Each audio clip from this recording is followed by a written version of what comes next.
A sled weighing 84 newtons rests on a plane inclined at 20 degrees to the horizontal. Between the sled and the plane, the coefficient of static friction is 0.23 and the coefficient of kinetic friction is 0.13.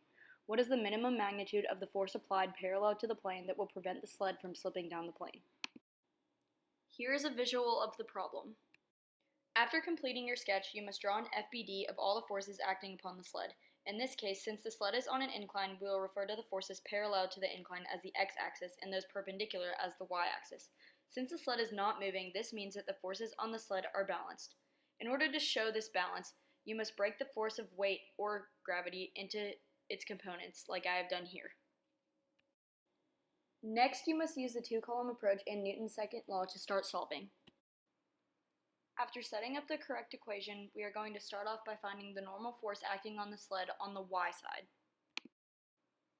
In order to do this, we must get the normal force by itself on one side of the equation, as shown in the picture above.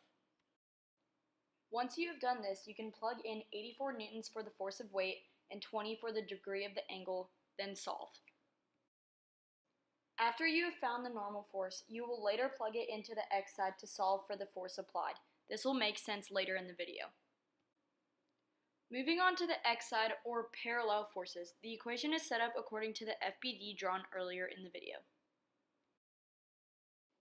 After setting up the equation, you must get the force applied by itself. In doing so, you must add the force of weight and subtract the force of friction from the left side, as shown here. Now before you start plugging in numbers, you must first substitute the force of friction with the formula mu SFN, because since the sled is not moving, you must use the coefficient of static friction times the normal force. If your equation looks like this, you are ready to plug and chug. You plug in 84 newtons for the force of weight, 20 for the degree of the angle, 0.23 for the coefficient of static friction, and 78.9 for the normal force, which we obtained from the y side.